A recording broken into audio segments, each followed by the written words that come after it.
I could have.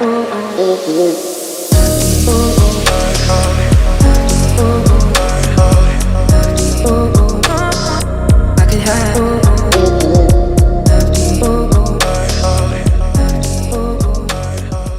Carlos III, que organizamos conjuntamente todas las sociedades económicas de España y que este año el ciclo versa o se dedica a los problemas derivados del agua o de la escasez del agua. Quiero agradecer la presencia virtual de Antonio Martín Mesa, al que todos estáis viendo en la pantalla grande, que es el presidente de la Mesa de Sociedades Económicas de España y presidente de la Real Sociedad Económica de Amigos del País de Jaén, en la que tuvimos la suerte de asistir al Congreso varios miembros de la Junta Directiva y nos trataron además de maravilla. Bueno,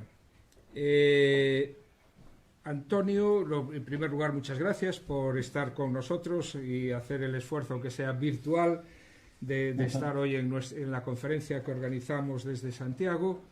Aunque tú no lo veas, el público asistente sí te está viendo y oyendo, o sea que tienes la palabra. Muchas gracias. Muy bien, pues muchas gracias, Francisco. Bueno, para mí es un placer acompañar a los amigos del país de Santiago y de toda España, que a través del canal de YouTube pues nos estén siguiendo esta tarde en la conferencia. Agradecido a la Real Sociedad de Santiago de Compostela y a su presidente, a Francisco Loimí. Y muchas gracias también, en nombre de la Red de Reales Sociedades, a doña Begoña Fernández Rodríguez, que va a ser quien imparta la conferencia esta tarde, y a don Juan Manuel Monterroso Montero, que es el presentador.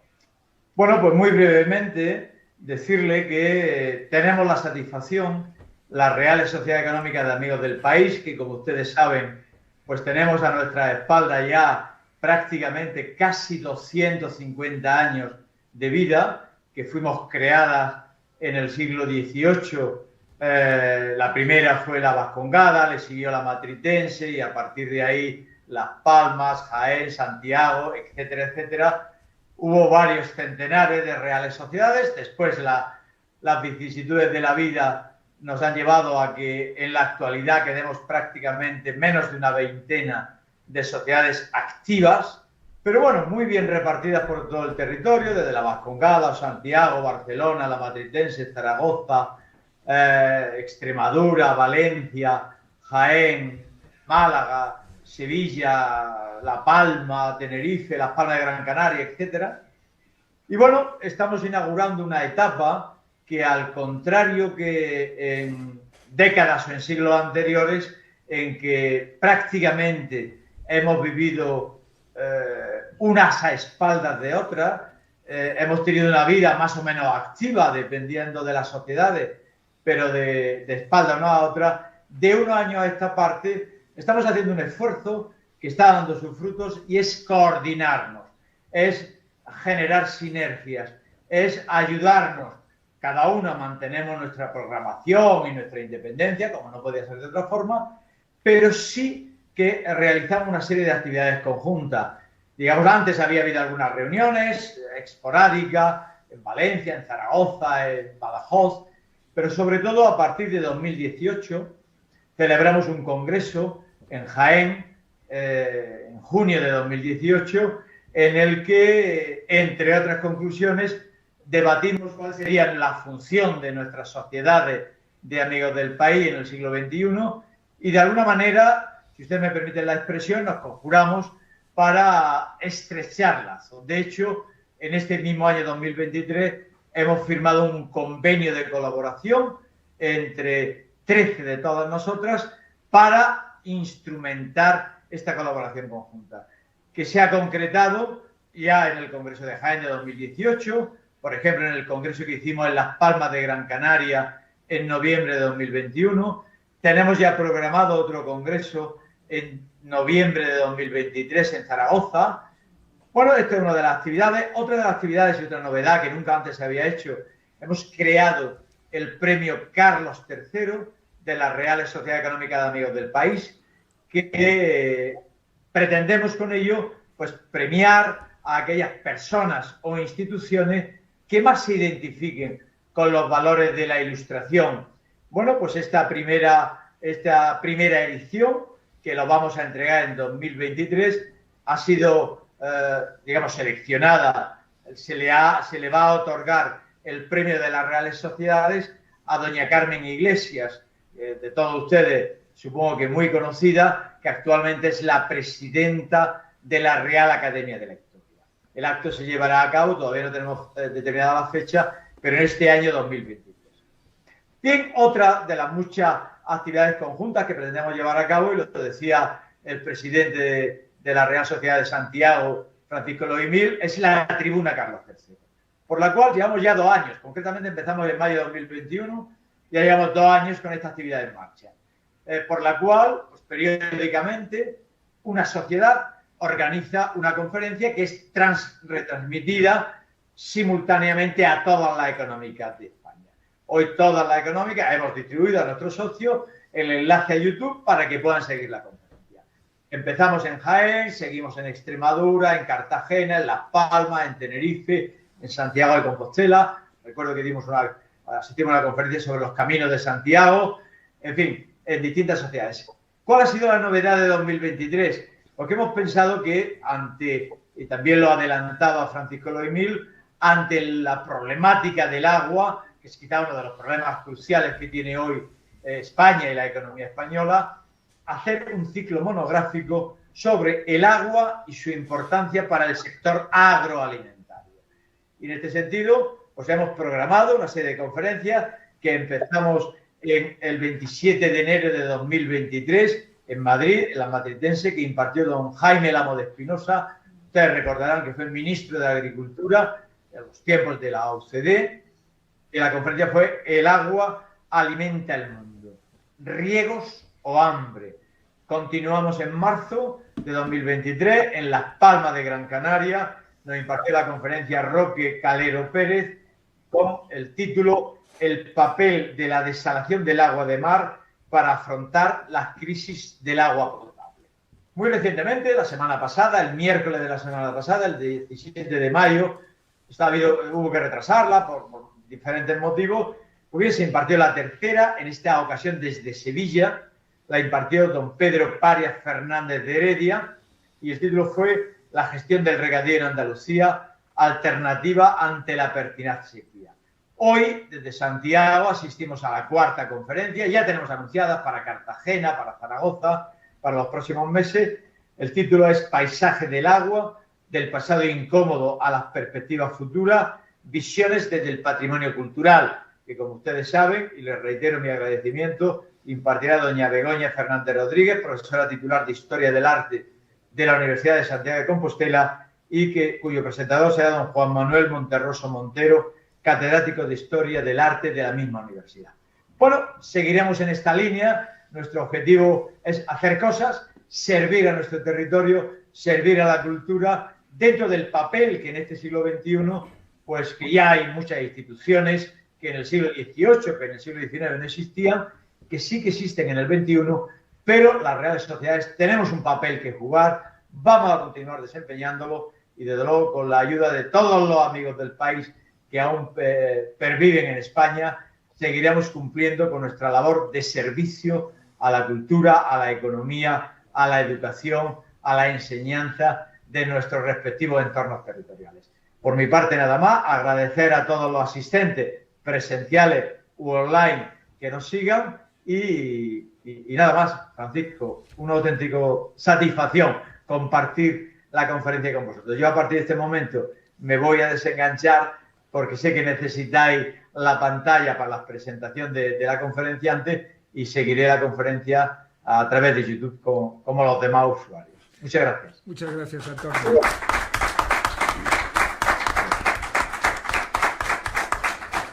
Nos vemos en un par de semanas en Madrid. Nos vemos en Madrid. Chao. Muchas gracias. Bueno, como ya quedó dicho, me acompaña en la mesa, además de nuestra conferenciante de hoy, Begoña Fernández, Juan Monterroso, miembro de la Junta Directiva de esta Real Sociedad Económica Amigos del País, y que hará la presentación de la conferenciante de hoy. Tienes la palabra, Juan. Muy buenas tardes a todos, muy buenas tardes a todas las personas que nos están viendo a través de YouTube. En primer lugar, me gustaría agradecerle a la Real Sociedad Económica de Amigos del País de Santiago la posibilidad de estar aquí en algo que es una posición muy cómoda, que es la de presentar a alguien a quien se conoce muy bien. Y en segundo lugar, también dar las gracias a la Tribuna de Carlos III justamente por la misma razón, por la posibilidad de estar aquí hablando para el resto de las Reales Sociedades Económicas de Amigos del País de España. Presentar a Begoña Fernández Rodríguez me permite un pequeño juego, y espero que todo el público lo sepa, que es parafrasear lo que ella prácticamente hace 2 semanas dijo justamente estando en la misma situación que el que les habla ahora aquí. Es muy difícil poder hablar de alguien cuando se tiene una relación tan estrecha, tan cercana con dicha persona. Deslindar lo personal de lo académico, de lo investigador, es francamente difícil cuando son más de 30 y tantos, 40 años, casi los que llevamos conociéndonos. No llega a los 40, pero anda cerca. Sobre todo por mi parte puede ser, por la de ella, por supuesto, que no. Begoña Fernández Rodríguez es profesora titular en la Universidad de Santiago de Compostela, pertenece al grupo de investigación Jacobus, que ha coincidido que en esta época está teniendo muchísima relación con la Real Sociedad Económica de Amigos del País a través de otro ciclo como es el de los fondos artísticos que se está celebrando en estos momentos, y es una persona que se ha movido siempre entre dos mundos. Sería muy fácil hacer el juego de palabras que se ha movido siempre entre dos aguas, pero realmente no es que se haya movido entre dos aguas, sino que siempre ha tenido muy bien y muy claro dónde estaba su posición.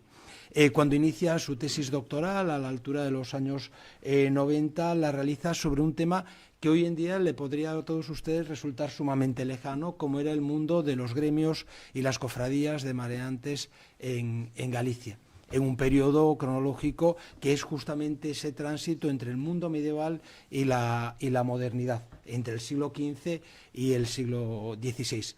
Pero esa tesis doctoral, que sería un poco una tesis doctoral al uso, ya apuntaba a algo muy interesante. No solo es una historiadora del arte que está interesada por los aspectos vinculados con la realidad física de esas obras, con su materialidad, sino que sobre todo está muy interesada por estudiar, por conocer la relación humana que existe con relación a esas obras. Pensemos que una cofradía, su libro de referencia en este caso sería el de Santa María la Grande de Pontevedra, permite evidentemente abordar un conjunto tan significativo como es la Iglesia pontevedresa. Pero, sin embargo, al aproximarse desde el mundo de los gremios, desde el mundo de las cofradías de mareantes, también se aproxima a la forma de pensar, a la forma de entender la cultura, la religiosidad, en un momento determinado donde o Corpo Santo, el cuerpo de San Telmo, se convertía en un referente fundamental.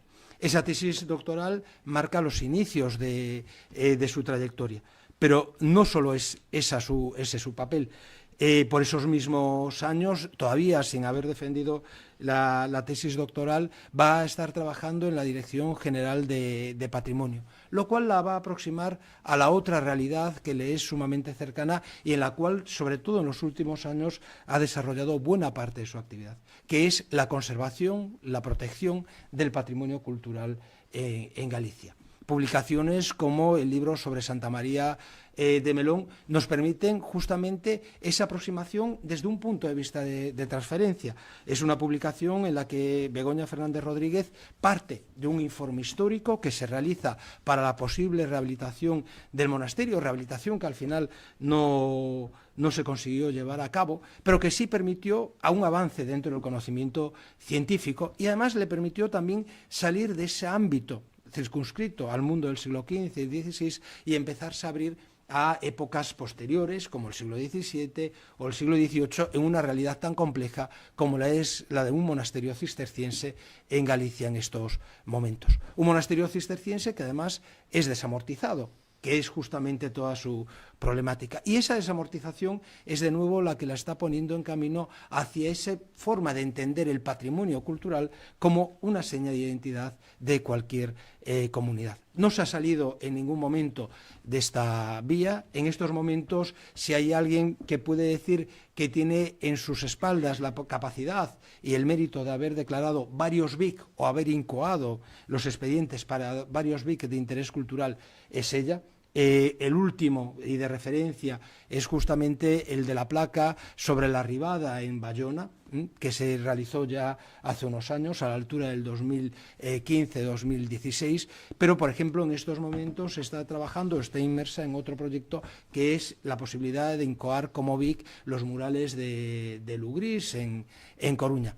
Pero eso solo es una faceta, porque al lado de eso, justamente ahora es directora de un proyecto de investigación a nivel nacional titulado Nuevos paisajes olvidados, vinculado de nuevo con el mundo de los embalses, de las presas y sobre todo del impacto patrimonial que esas presas han tenido en España. Se ha circunscrito no solo al caso gallego, sino que es un proyecto multiuniversitario o interuniversitario donde participa la Universidad de Oviedo y la Universidad de Extremadura, abarcando, por lo tanto, las cuencas del Duero, las cuencas gallegas y las cuencas del Tajo, la cuenca extremeña. Un proyecto del cual ya están viéndose los frutos y esperemos que de aquí, seguramente a escasamente un año, salga publicado un libro dedicado a la presa, al colapso de la presa de Riva del Lago, en Puebla de Sanabria, que es el último trabajo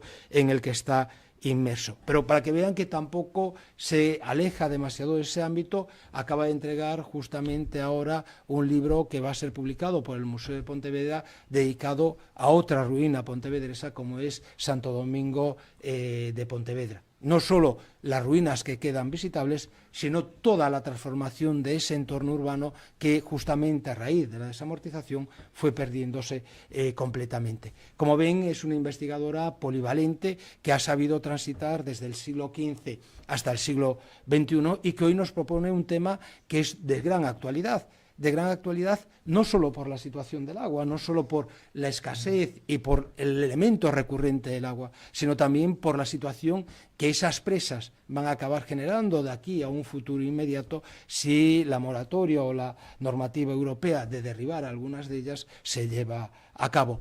Es incorporar justamente, y aquí el juego de palabras, si es oportuno, un patrimonio emergente, o casi emergido, como son las embalses, a ese patrimonio cultural que también debería formar parte de todo nuestro acervo. Estoy convencido de que la charla de Begoña Fernández Rodríguez va a ser una charla sumamente interesante, pero sobre todo sumamente instructiva. Muchísimas gracias.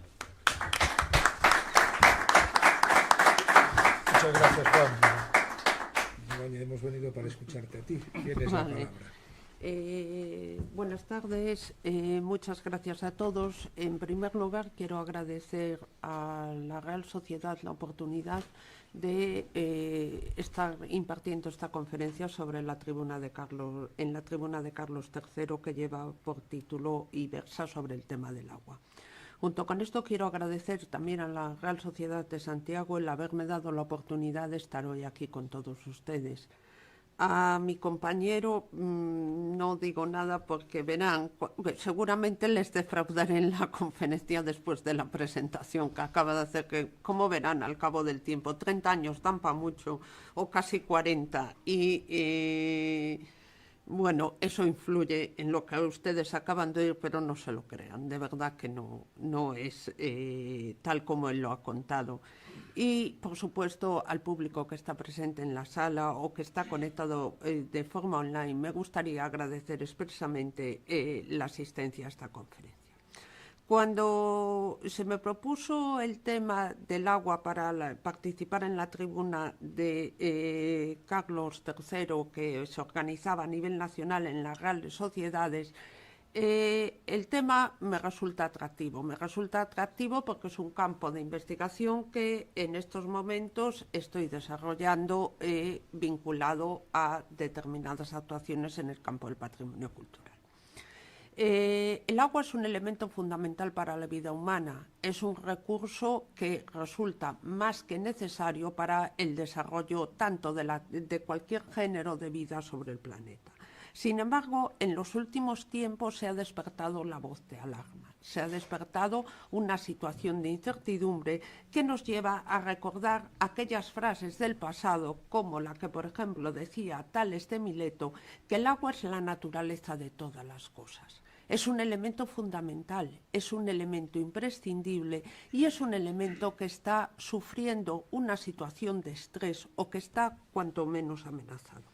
Es esta amenaza lo que ha llevado a que se organice el Día Mundial del Agua. Desde hace unos años, la UNESCO conmemora el 2 de marzo como Día Internacional del Agua, Día Mundial del Agua, para recordarnos a todos la necesidad de esa sostenibilidad que necesitamos de cara al mantenimiento del agua. Este mantenimiento viene vinculado a un fenómeno que nos asusta a todos. Aún el sábado leía en la prensa el hecho de que los gallegos creemos en un 80% que el cambio climático es un problema real y que nos asusta más que incluso el paro o el terrorismo. El cambio climático, el proceso de calentamiento global de la Tierra, viene vinculado a la actividad humana que estamos realizando sobre nuestro planeta.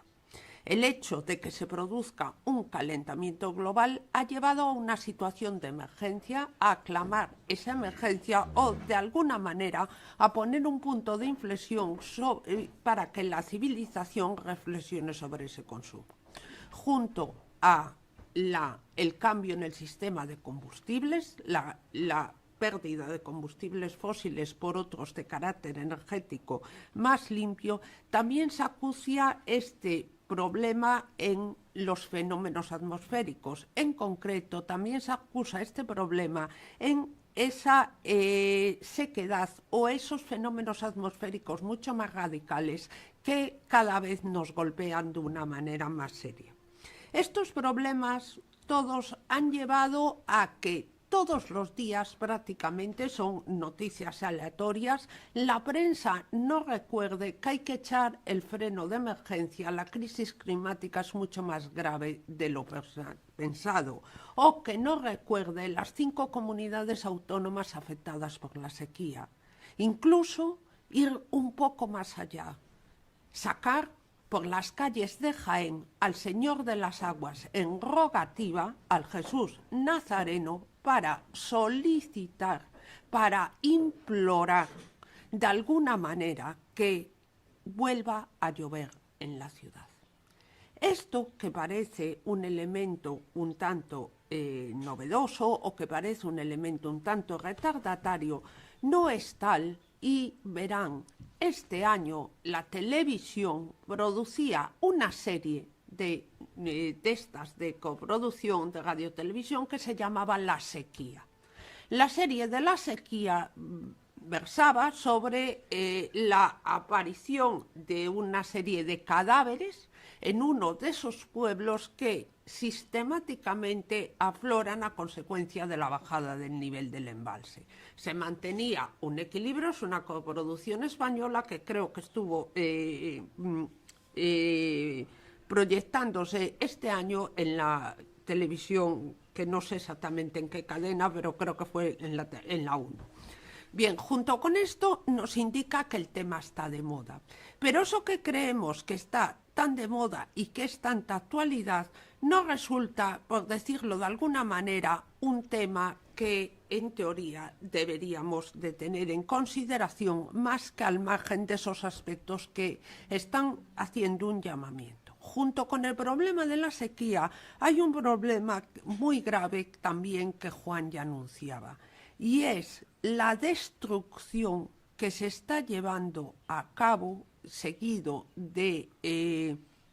por dictámenes europeos de parte de los azudes de nuestros ríos, de parte de aquellos elementos que de alguna manera están articulando un sistema que vertebra las aguas de nuestros cauces. Por la recuperación ambiental, por la recuperación de aquellos espacios naturales, siguiendo esa política, se ha llevado a cabo una política de destrucción de estos elementos. España es el país que más ha destruido. En total llegamos a 108 destrucciones. Portugal tiene una, Francia 39. Y esto no es que seamos más bárbaros que el resto de los europeos, es que somos los que más infraestructuras de estas características tenemos en nuestras aguas. Y esto es parte lo que explica que la cifra española se haya disparado de una forma considerable. Junto con esto tenemos otro elemento a tener en cuenta, y es esa pancarta que sin agua no hay vida. Esta pancarta forma parte de la revuelta de un pueblo de Teruel por la orden de derribo que Iberdrola tiene que llevar a cabo de una presa que se encuentra en la cuenca del Júcar. La autonomía, el gobierno autonómico intenta proteger de alguna manera la infraestructura, porque es un sistema de riego que en estos momentos ya ha creado un ecosistema, sin embargo se ha dado orden de derribo. Esta era la pancarta más suave de todas las que encontré. Hay huelgas de hambre, hay de alguna manera un rechazo social hacia el derribo de estas infraestructuras que vienen dictadas por los acuerdos europeos. Pero yo les decía antes que cuando alguien ve aisladamente las noticias al respecto de la sequía, le llaman la atención. Pero de alguna manera... perdonen, me he ido. De alguna manera no es para tanto. España ha convivido con la sequía durante mucho tiempo de su historia. La foto que ustedes tienen es una foto de la revista Nuevo Mundo de 1930, de la recogida de la cosecha de mazorcas de maíz, y yo que soy gallega, eso se parece muy poco a las mazorcas de maíz que yo recuerdo, en un campo de Andalucía, en el que, como ven, dice: hoy atraviesa una hora dramática, hambre del campesino, sed de la tierra, fantasma de la miseria, en la región que el tópico tradicional hizo solar de la alegría. De esto hay muy poco a que los españoles colocásemos adjetivos a la sequía. Primero fue espantosa, después... En 1850 decidimos que era mejor denominarla cruel, y en 1868 apareció la maravillosa adjetivo de pertinaz sequía.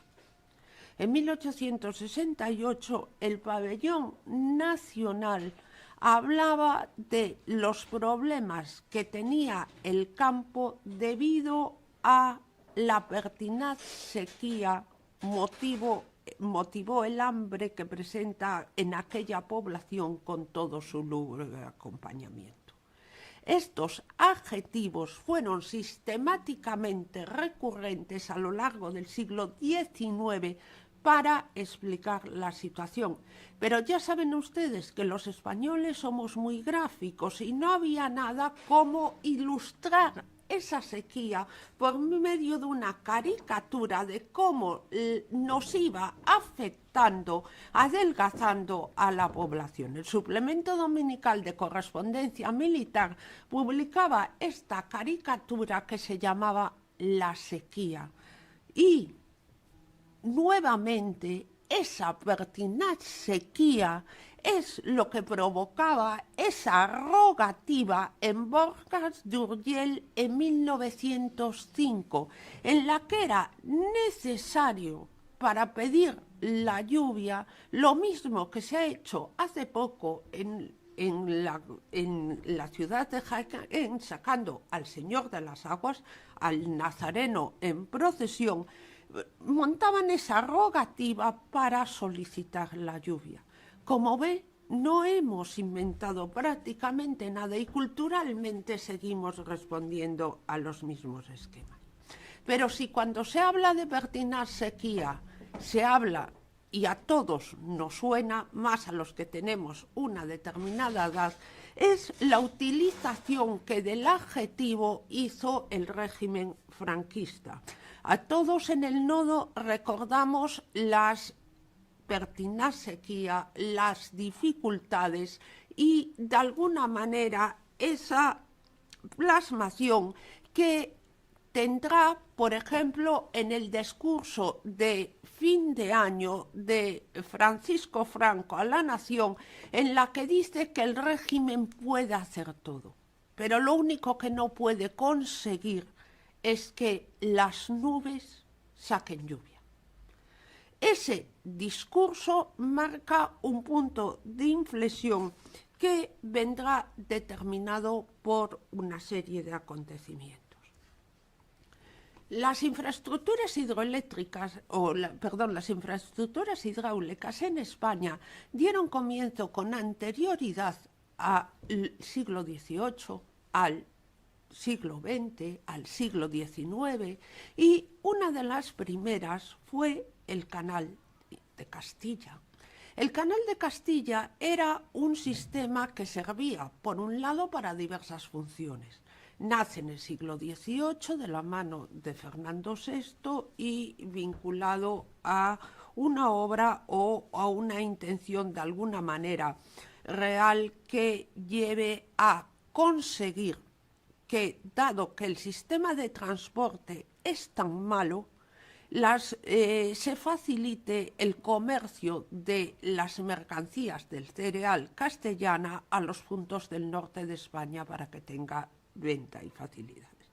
Este canal, que afectaba a las provincias de Burgos, Valladolid y Palencia con un sistema de Y, se convirtió en una vía de comunicación y de transporte de mercancías durante muchísimo tiempo en España, vía que desde 1991 está declarado conjunto histórico y por lo tanto, cuenta con la máxima categoría de protección que establece la legislación española en materia de patrimonio.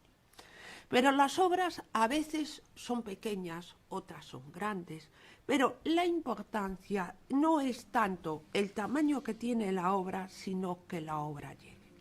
Lo que tienen ustedes ahí es una fuente que está ubicada en la ciudad de Zaragoza y que se llama la Fuente de los Incrédulos.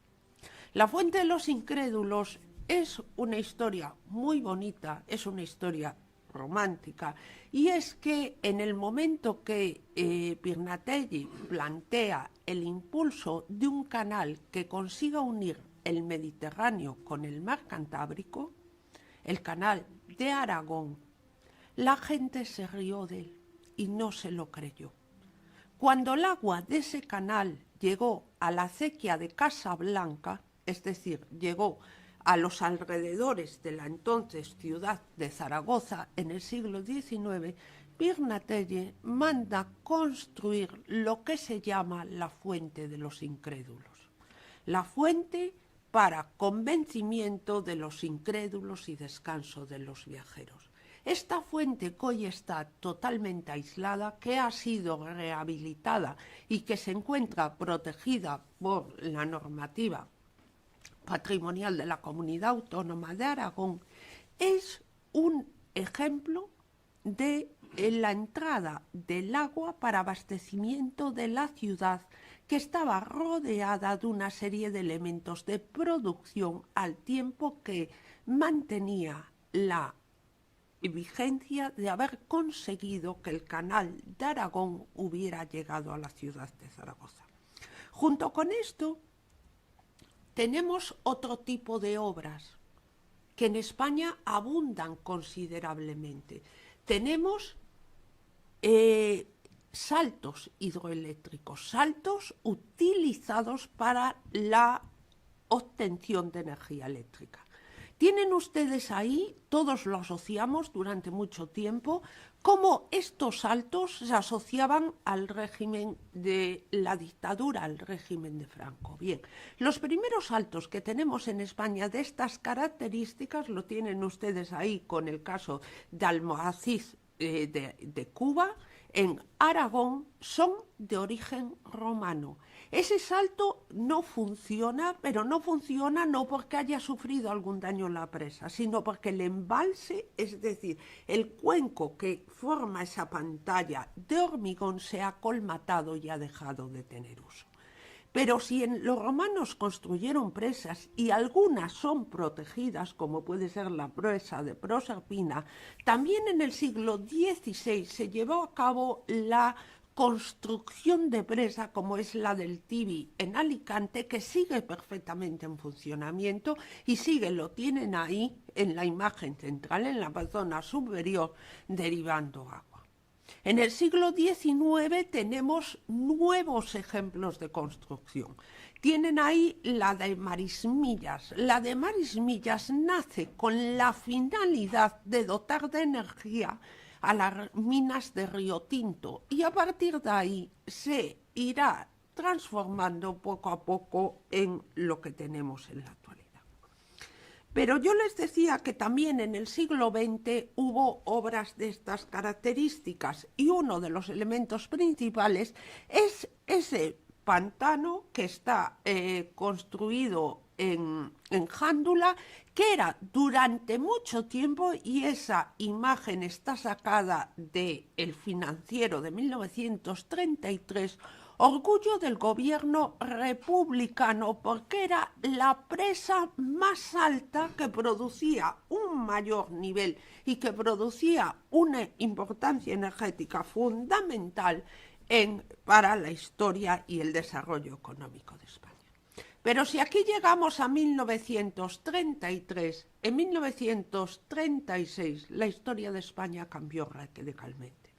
Por desgracia, durante más de 3 años, un conflicto bélico arrasó prácticamente el país y generó una situación de destrucción, penuria y miseria que era, de alguna manera, uno de los mayores problemas que tenía España en 1939.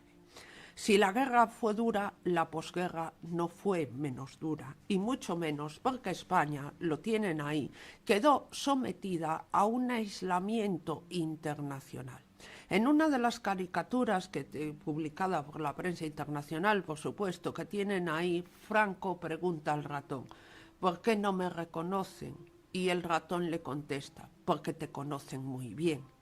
Cuando los 3 representantes de Inglaterra, de Estados Unidos y de Francia pasan a su lado por la calle. Este aislamiento internacional, que fue vendido por la prensa y por el noticiario del régimen como la extraordinaria autarquía que tiene que vivir España, de alguna manera partía de que a Franco no lo conocían, porque exactamente lo conocían. Esto produjo una situación de desamparo, produjo miseria, produjo hambre y produjo sobre todo algo que se llama restricciones eléctricas. Los cortes de luz achacados a esa pertinaz sequía eran muy frecuentes en este momento en España. Prácticamente se cortaba el suministro porque no llegaba entre las 4 de la tarde y las 10 de la mañana del día siguiente. Prácticamente la gente no tenía posibilidades ningunas. Se volvió al candil, es decir, se volvió a iluminarse no con el sistema de electricidad. Hasta tal punto era grave el problema para la economía del país que de alguna manera la Iglesia reconoció el robar luz como pecado. Es uno de los pocos puntos en que robar luz se convirtió, digamos, no solo en un acto ilícito, sino también en un pecado que debía de ser objeto de confesión. Junto con estas restricciones eléctricas había que dar una respuesta. Y la respuesta se centró en saltos y centrales hidroeléctricas. Es decir, en aprovechar algo que España tenía de sobra, que era cursos fluviales, y ejecutar obras que permitieran su aprovechamiento. Aquí va a haber una diferencia con respecto a lo que se produce en la primera mitad del siglo XX. En esta primera mitad del siglo XX lo que se producen son embalses de derivación, es decir, son embalses de tamaño más pequeño, reducidos, que permiten almacenar agua. Después del final de la guerra y ante la necesidad de mejorar el sistema de vida de los españoles y de dar respuesta a las necesidades energéticas de una industria, y gracias a los avances tecnológicos se consigue hacer lo que se llama embalses de regulación. Los embalses de regulación tienen una ventaja, permiten almacenar más agua, son más grandes, porque las eléctricas descubren que el agua almacenada en un pantano es muy barata. Entonces, cada vez hacen embalses de mayor tamaño. ¿Por qué? Porque técnicamente es posible. El segundo paso, que también es posible, es que la energía se puede transportar. Es decir, que las pérdidas energéticas que supone el transporte y que no se podían realizar hasta este momento se pueden llevar a grandes distancias. ¿Y esto qué ocurre? Ocurre que por primera vez se van a llevar a cabo aprovechamientos de cauces en lugares que hasta el momento no se había producido esa utilización, porque era imposible transportar la energía. Esto deriva en la creación de grandes centrales, de grandes saltos hidroeléctricos. Y como tienen ustedes en este del río Alberche, en la Sierra de Gredos de Madrid, para que haya un embalse, para que haya un salto, tiene que haber una presa. Es decir, tiene que haber una pantalla que, colocada en una cerrada, en un lugar adecuado de estrechamiento, independientemente de la forma que le demos a esa pantalla, consiga generar la lámina de agua, consiga generar la acumulación de agua. Una vez tenemos construida la pantalla, necesitamos un segundo elemento. Y este segundo elemento viene derivado de la central eléctrica y la playa de transformación. La central eléctrica puede tener distintas ubicaciones, puede ser subterránea o estar en altura, estar integrada en la estructura de la presa o estar fuera de ella, pero siempre es necesario una central eléctrica donde se genere esa electricidad que viene del salto de agua. Y luego una playa de transformación. ¿Por qué? Porque es necesario aumentar la intensidad de la energía para que pueda ser transportada y que no se pierda. Por último, nos quedaría un elemento que debe resultar indispensable en estas obras, que son los poblados.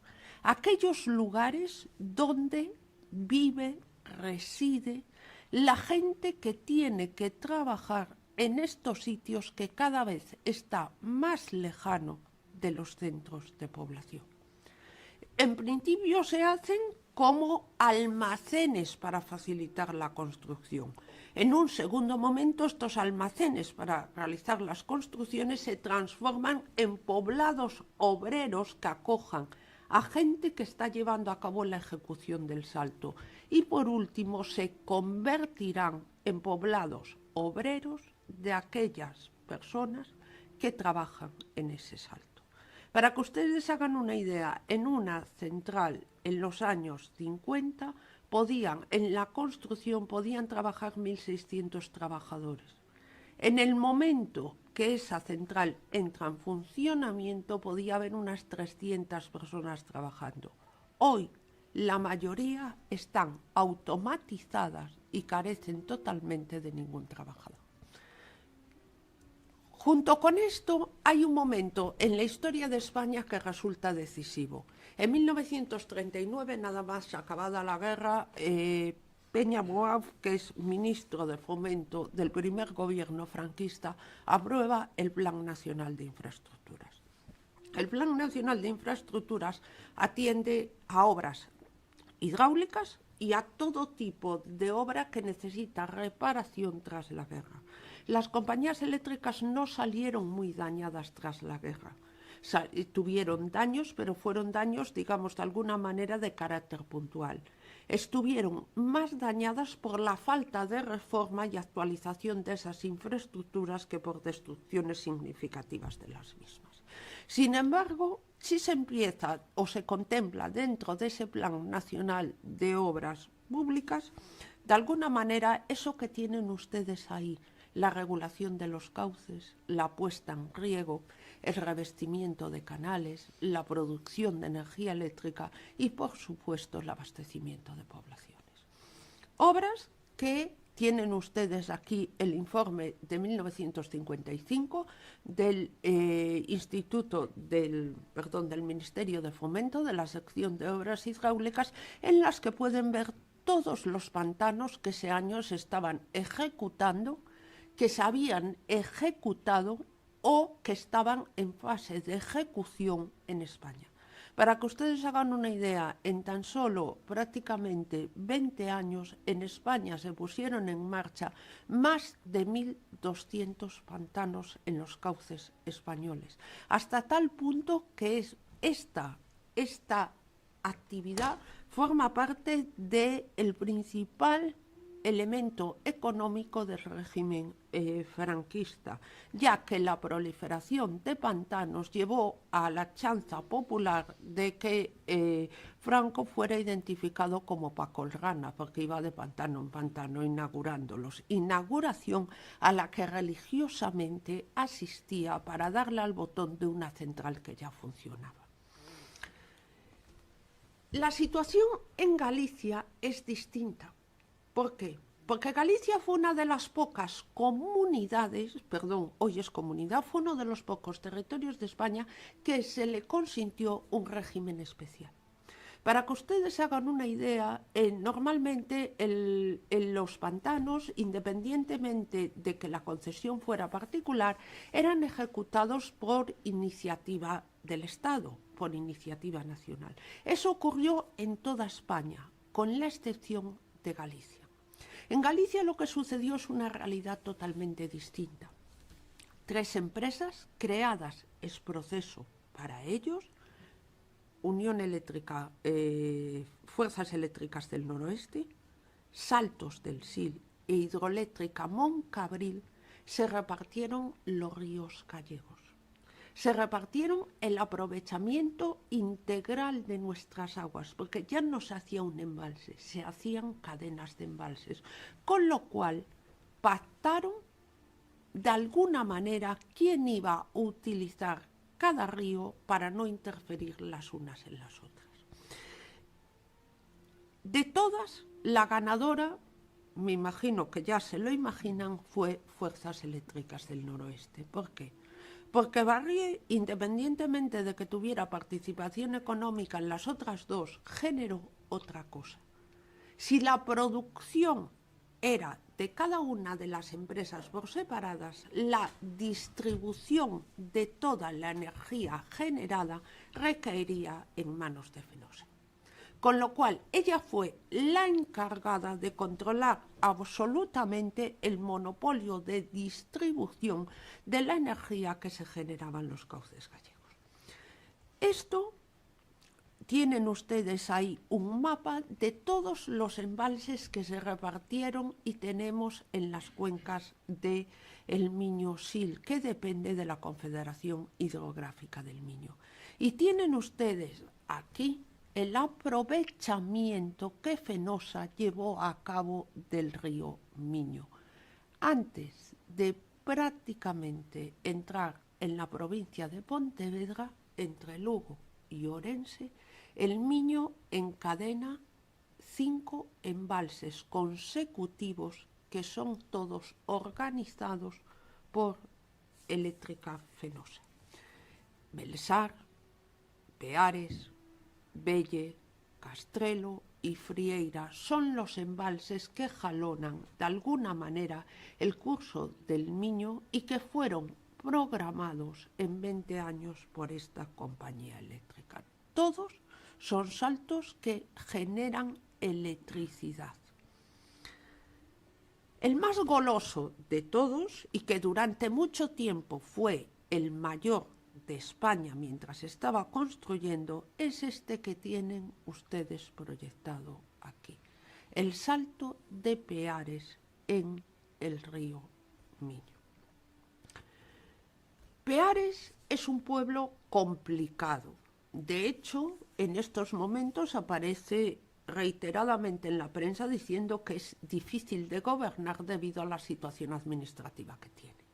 Pertenece a 2 provincias, a Lugo y Orense, y tiene 4 ayuntamientos diferentes, que son Carballedo y Pantón en Lugo y Aperosa y Nogueira de Ramuín en Orense. Es decir, es un enclave estratégico entre 2 provincias y 4 ayuntamientos distintos. Pero si administrativamente funciona como enclave estratégico, también desde el punto de vista hidrográfico Galicia es un enclave estratégico. Peares es el sitio donde los aportes del Miño se juntan al Miño, es decir, es el pueblo de los 3 ríos. Es el lugar donde el Sil se conecta con el Miño y donde también existe un tercer río que es el Bubal. Bien, es un pueblo conocido, es un pueblo que tiene una estación de Renfe y es un pueblo de alguna manera que es importante. El salto de los Peares fue empezado a construir aproximadamente en 1948. Supuso de alguna manera la reordenación de todo el espacio, digamos de alguna manera, que Fenosa tenía planteado para el curso del Miño. El hecho de haber planteado el primero de los embalses en el cauce medio del río suponía de alguna manera la necesidad de ordenar tanto la cuenca alta del río como la cuenca inferior. La cuenca alta del Miño, a diferencia de lo que sucedió o estaba previsto realizar, se ordenó con un único embalse magistral, que es el embalse de Belesar. El jefe del Estado inauguró ayer en Lugo el salto de los Peares. Yo se lo decía sistemáticamente en cada inauguración. Franco acudía a darle al botón de encendido, aunque el salto ya llevará funcionando, caso de los Peares, 2 años. Era difundido por la prensa nacional, lo mismo que en el noticiario se ponían reiteradas imágenes en el nodo de la presencia de Franco, recibido por el presidente de la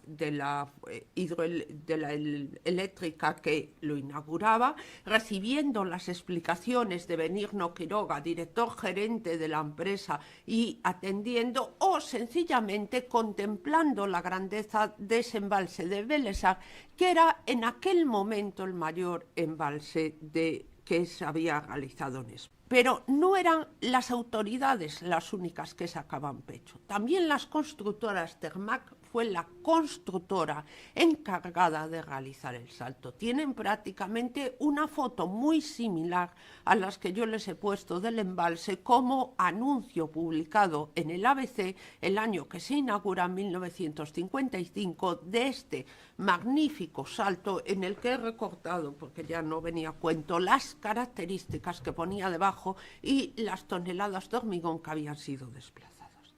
Junto con esto tenemos al padre de este salto. El padre de este salto es este señor que tienen ustedes proyectado aquí, que se llama Antonio Becerril Antón Miralles. Me imagino que le sonará el apellido, pero el señor Becerril era catedrático de hidráulica en la Escuela Politécnica de Madrid. Era el catedrático de hidráulica, era ingeniero de caminos y realiza 2 manuales que van a ser fundamentales para entender lo que va a suceder en los ríos de España. Uno es la regulación de los ríos y otro es ensayos de hidrodinámica. Si se fijan ustedes en la portada, recuerda la pantalla del salto de Bellesar plenamente.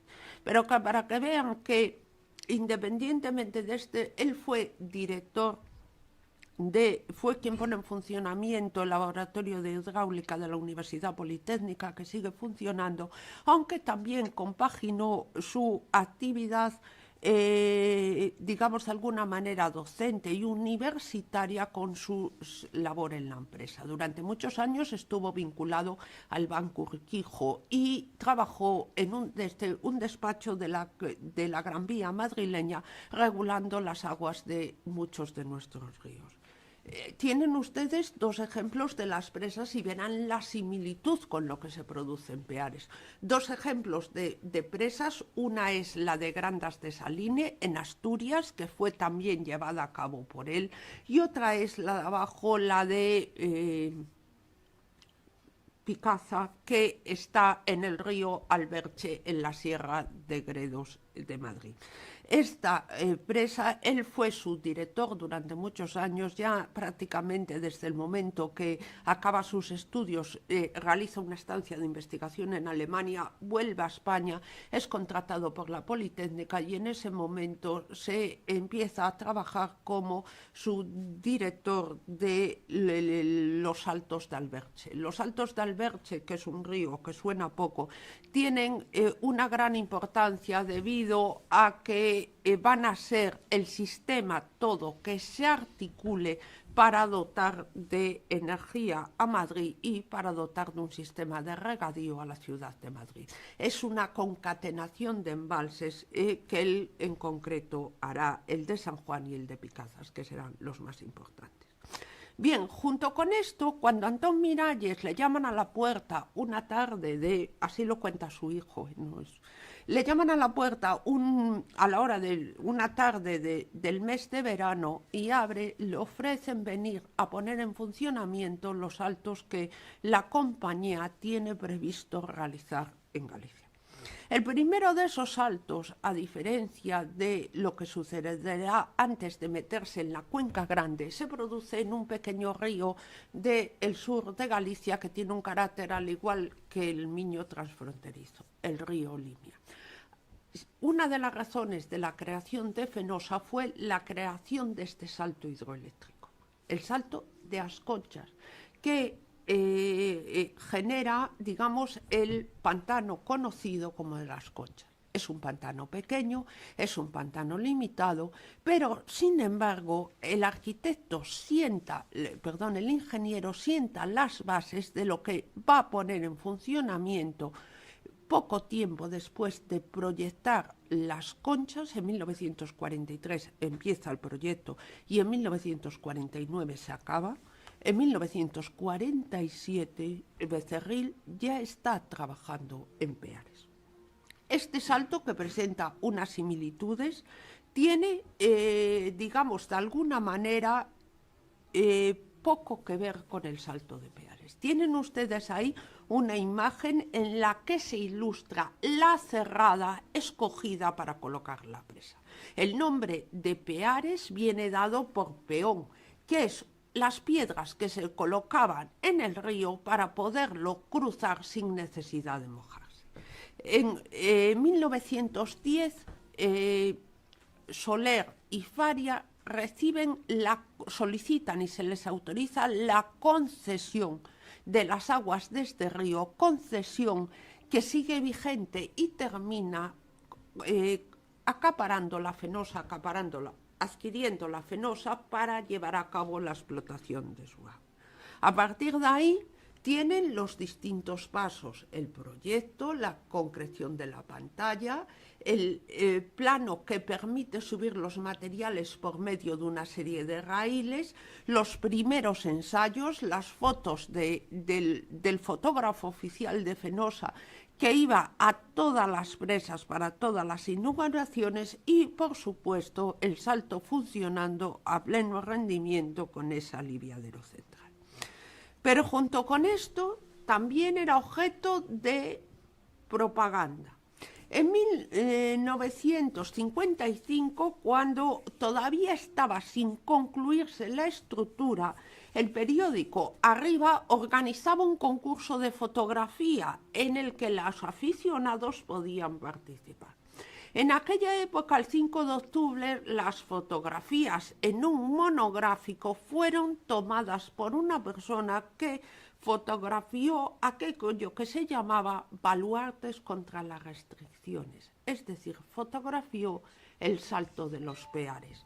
Dice, como una de las más grandes y hermosas obras de arte que hemos admirado, si las autoridades turísticas tuvieran visión a esta espléndida realidad, alternarían excursiones a las venerables y vetustas tierras que hablan de nuestro pasado con las visitas a estos nuevos centros nerviosos capaces de revolucionar la vida de los pueblos.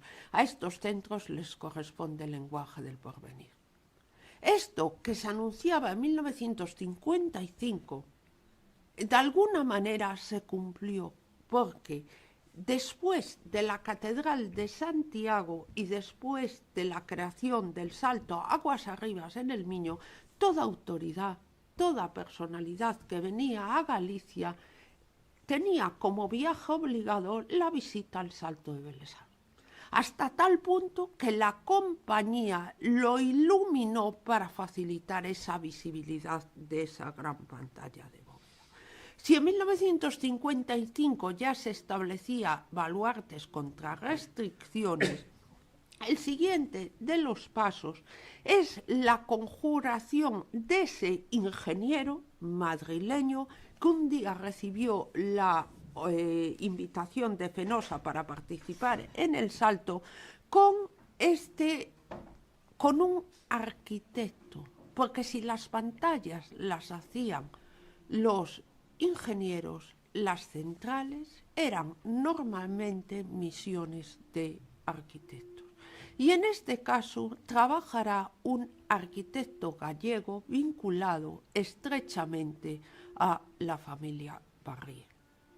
Si no me equivoco, un familiar tenían en común tanto Barrié como Tenreiro, familiares en común, y con ello se convirtieron prácticamente en uno de los arquitectos que trabaja en todos los saltos de la compañía.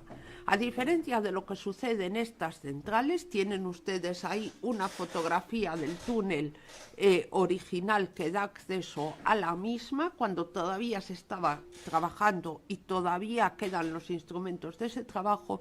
La central de Peares es una central totalmente subterránea que se embebe de alguna manera dentro de esa montaña y dentro de esa presa.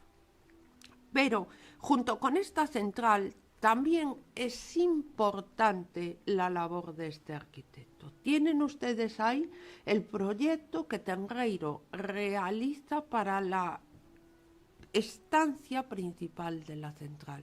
Es un proyecto que viene marcado por esa gran grúa puente que tiene que estar funcionando en ese área donde se encuentran las turbinas para, de alguna manera, redefinir ese espacio.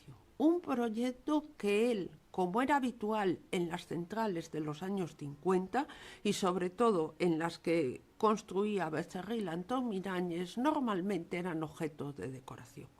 La central de Saline fue decorada por Vaquero, y la central de Peares se da decorada por Enrique Tenreiro. Uno de los primeros proyectos que no se llevó a cabo de esta sala de turbinas es ese mural que tenía, para que ustedes hagan una idea, más de 30 metros cuadrados y tenía que estar ocupando en el testero. Lo que hizo Antonio Tenreiro fue una visión totalmente impresionista de esa montaña y de ese paisaje de los Peares en el que la presa está presente. Pero está presente mucho más de alguna manera que ese movimiento de las aguas, esa variedad polícroma, ese gusto que nos recuerda o esboza ese elemento impresionista y que contrasta cruelmente con la realidad. Es un proyecto que no se llevó a cabo, pero sin embargo es un proyecto que recrea esa colocación del elemento ingenieril dentro de ese paisaje que aparece surcado por torres de alta tensión, por la presencia de ese puente omnipresente siempre en los Peares o por la presencia de ese salto que de alguna manera a pleno funcionamiento y con aguas turbulentas del río marcan una dinámica y un movimiento en una sala estática y fría. Pero junto con este elemento hubo otro que sí construyó. Era habitar la arquitectura. Él era un amplio conocedor de los espacios y lo que se deseaba era desmitificar de alguna manera la frialdad de esos espacios. En una central eléctrica subterránea no hay ventanas, no hay vistas. Y lo que dotó antes de entrar a esa cámara es de una ventana abierta a ese paisaje que no se permitía contemplar de alguna manera desde el exterior del conjunto. Esta entrada abierta a ese paisaje se refleja en este mural que sí se conserva en la actualidad en muy buen estado y en sitio que se llama Alegoría de la Hulla Blanca. La energía, los ríos, en esta época se considera en contraposición con la hulla negra, la del carbón, como hulla blanca.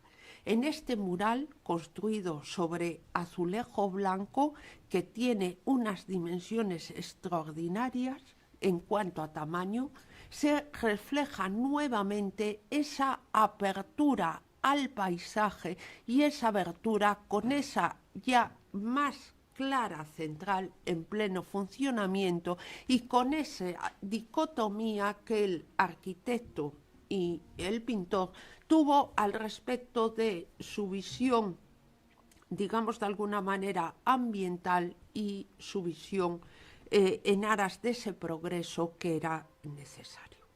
Pero junto con todo esto tenemos otro de los elementos. Yo les decía que en un salto hay 4 elementos. El salto con la presa y el embalse, la central, la playa de transformación y el poblado. Y yo les decía que Antonio Tenreiro está muy vinculado, no solo por ciudad, está muy vinculado a Barriet. Ya su padre estaba muy vinculado, de hecho su padre es el que hace la sede del Banco Pastor en Coruña. Y él lo que hace es que diseña la mayoría de los poblados que tienen las centrales hidroeléctricas de Fenosa. Bien, el plano que tienen ustedes aquí es el plano del poblado de Peares, en las que se ve la presa perfectísimamente y se ven las distribuciones de los distintos edificios. Yo les decía que el poblado evoluciona de alguna manera desde lugares de almacén hasta transformación en viviendas de gente que está construyendo, puesto que tiene que venir mucha gente fuera y normalmente no hay lugares de acogida en las proximidades, para luego viviendas de residencias. Bien, tienen ustedes aquí el perfil de parte de ese poblado de 1950. Es un perfil totalmente duro, escarpado, en que los bloques se conciben de manera independientes los unos de los otros en el medio de la naturaleza y del paisaje. Ese poblado, lo tienen ustedes aquí, ha sido rehabilitado por Unión Fenosa y hoy es un centro de inmersión lingüística del inglés junto al Salto de los Peares. En este poblado existe un elemento que llama la atención y es la capilla de Apena. La capilla de Apena o capilla del Salto de los Poblados es un elemento que será realizado por Antonio Tenreiro y que es un elemento que era un antiguo almacén de hormigón de Termac que se situaba en la parte superior. Este antiguo almacén de Termac fue reconvertido aprovechando, digamos de alguna manera, toda la escasez y toda la utilización de los recursos, fue reconvertido en una capilla que hoy se conoce como Capilla de Apena y que presenta 2 plantas debido al desnivel. En la planta inferior se colocó la vivienda del sacerdote y un local para realizar diversas actividades culturales, ya en 1955. De hecho, no pueden olvidar que en este momento en muchos de estos poblados había incluso los sábados cines, proyecciones de películas, formas de entretener al personal en un espacio, digamos, de alguna manera conocido. Todas las paredes de este espacio son el antiguo almacén de hormigón. Incluso el forjado del primer piso también es el almacén de hormigón. Lo único que hace Tenreiro es añadirle una serie de elementos a esta antigua estructura. La torre, aparte de campanario, va a funcionar como sacristía y lo que hace es que entre esos muros de hormigón, siguiendo el principio de arquitectura moderna, coloca, digamos de alguna manera, unos pies derechos que dan visibilidad al conjunto. Pero si les traigo este elemento, no es tanto por el valor que sí lo tiene de la arquitectura en sí, sino por el hecho de que es el único elemento del Salto de Peares que es bien de interés cultural. Es decir, tiene la máxima categoría de protección que reconoce la legislación española en materia de patrimonio y la tiene desde el año 2018. En el 31 de diciembre de 2018, la Xunta de Galicia declaraba la Ribeira Sacra como paisaje cultural. Esta declaración incluía una serie de elementos sueltos y dentro de esos elementos sueltos, junto con monasterios y demás, se declaraba la capilla del Salto de Apena o capilla del embalse de los Peares.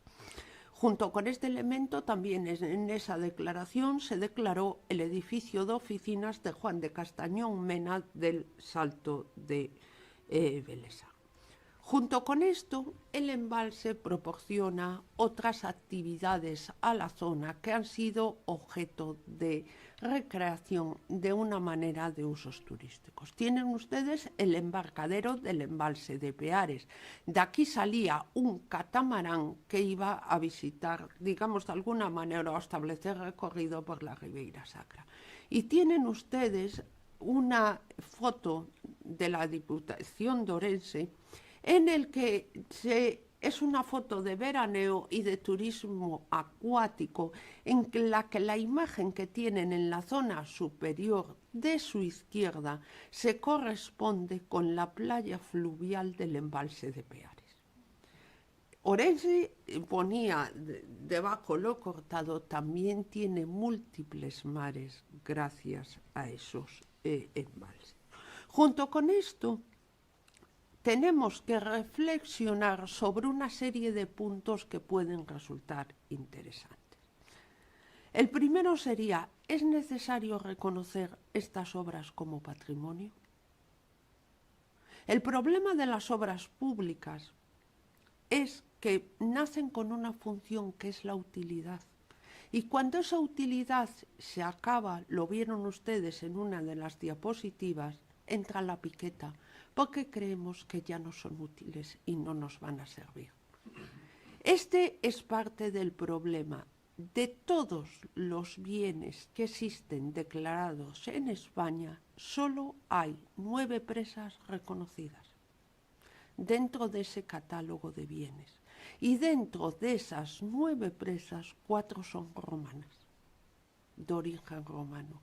El resto de estas obras carecen de ningún tipo de protección. Y parte de esta carencia viene del profundo desconocimiento que existe al respecto de estas grandes infraestructuras que eran comparados con las catedrales del siglo XX. Este gran desconocimiento viene, por una parte, vinculado a que resulta muy complejo muchas veces acceder a la información, o que cuando se accede a la información resulta tan árida que es muy complejo articular un sistema que permita de alguna manera hacerlo fácil o entendible a aquellos que no sean técnicos.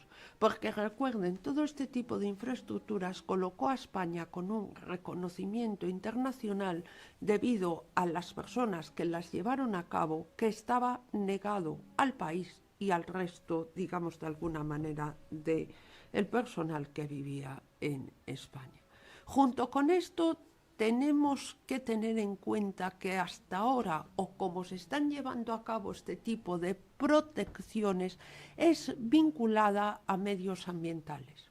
Yo le decía que en 2018 la capilla, por un decreto de la Xunta de Galicia, se reconocía dentro del paisaje cultural de la Ribeira Sacra como un bien de interés cultural, un monumento de interés cultural aislado de ese paisaje. El problema está que hacerlo así le está restando valor o deja desprotegidos otros elementos que en un momento determinado pueden ser susceptibles de alguna manera de interés por conservar. Porque si la declaración le da, digamos de alguna manera, el reconocimiento, no le da el interés cultural. El interés cultural se lo da el aprecio, la identificación, la concienciación social con la obra. Lo único que da una declaración, de alguna manera, es ese reconocimiento de que ese bien cuenta con un determinado valor. Y, sobre todo, hay que tener en cuenta la estética de estas obras. Para que os hagan ustedes una idea, en 1956 hay una exposición en el Metropolitan de Nueva York, eso que suena mucho a muy vanguardista y tal, en el que es una exposición fotográfica y es una exposición en la que España lleva 150 fotografías de saltos hidroeléctricos, de presas que se desarrollan en suelo y que están consideradas como obras de ingeniería y obras de arquitectura de un conjunto extraordinario que se está ejecutando en España.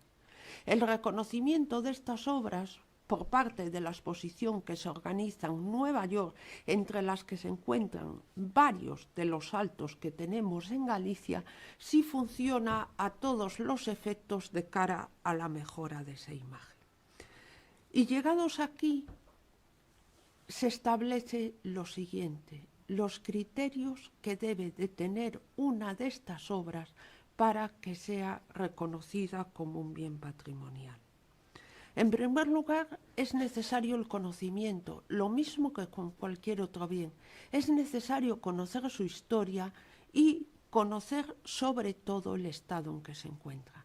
Esto es un hándicap cuando la presa está en funcionamiento. ¿Por qué? Porque normalmente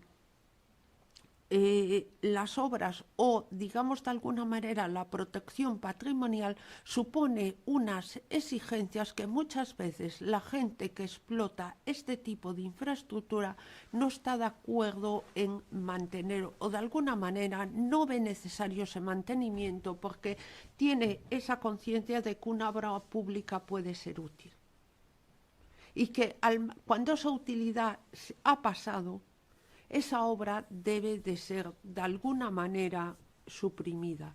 Yo no sé qué pensaríamos hoy si no fuera romano, si alguien dijera que como al puente de Alcántara se le va a sacar el tráfico, lo mejor que podemos hacer es suprimirlo, porque tal infraestructura es una como otra. Lo siguiente que debe de tenerse en cuenta antes de conceder importancia es la singularidad tipológica que tiene la estructura. Evidentemente es imposible conservar todo, proteger todo, no tiene sentido. Pero sí tenemos una serie de obras que, como objetos de patrimonio y como bienes culturales vinculados a ese patrimonio, deben de ser objeto de alguna manera de ese reconocimiento. Ese reconocimiento y esa importancia tipológica y estructural que recae sobre los valores de esa estructura. Otro siguiente aspecto que podremos tener en cuenta es la representatividad de la obra dentro del conjunto de obras que existen en el espacio.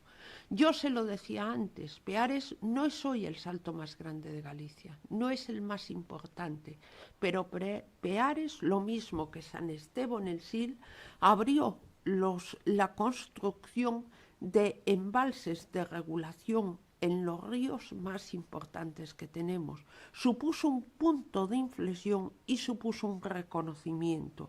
Y, por supuesto, el hecho de que tengan los elementos necesarios o imprescindibles de ese salto, elementos que a día de hoy se están perdiendo. Porque si las obras dejan de ser útiles, hoy ya nadie vive en esos poblados obreros, salvo extrañas circunstancias, y están cayendo en el olvido porque siguen siendo propiedad de esas compañías que ya no los necesitan para alojar a sus trabajadores. Embalses, presas,